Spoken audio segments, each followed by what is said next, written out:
मैंने कहा चलो बेटा। नहीं चलना है मुझे। कब तक चलेगा ये? मेरे रास्ते में कितनी रुकावटें हैं और कितनी बार करूं? बार बार कोशिश करता हूँ, हिम्मत जुटाता हूँ, पर जब कुछ मिलना ही नहीं है तो कोशिश करूँ ही क्यों? मैं कभी कुछ नहीं बन सकता। एक कदम भी बढ़ाता हूँ तो मुंह के बल गिरता हूँ। मेरे लिए वो टीवी सेंटर का जॉब भी बिल्कुल सही था। इस दुनिया में मेरी औकात ही क्या है? सुबह उठ के दांत घसो, दोपहर में दारू पियो और रात को पड़ जाओ। मेरे छोड़ दीजिए।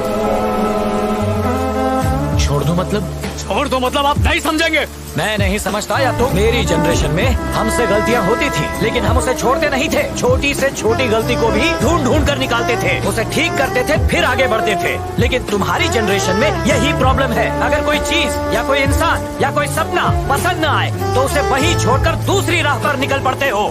अगर हर चीज इसी तरह छोड़ते रहे तो आखिर में तुम खाली हाथ ही रह जाओ। अगर कोई प्रॉब्लम खड़ी हो जाती है तो उसका सामना क्यों नहीं करते, उसे सॉल्व क्यों नहीं करते? अगर तुम्हारे किए हुए काम पर कोई उंगली उठाता है तो उसे उसका जवाब दो, और अगर जवाब पता नहीं तो ढूंढो।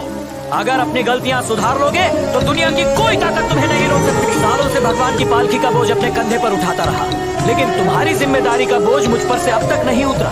तुम्हारा बोझ नहीं उठा पा रहा, जबकि भगवान का बोझ भी हंसते हंसते उठा लिया मैंने। बेटा, अब भी टीवी सेंटर में ही काम करे। इंसान की प्यास कितनी ही बड़ी क्यों न हो, वो उसे अपने आंसुओं से नहीं बुझा सकता। जो तो बातें टालने की आदत है ना, मेरी बातों को भी ऐसे ही टाल देना। अब चल।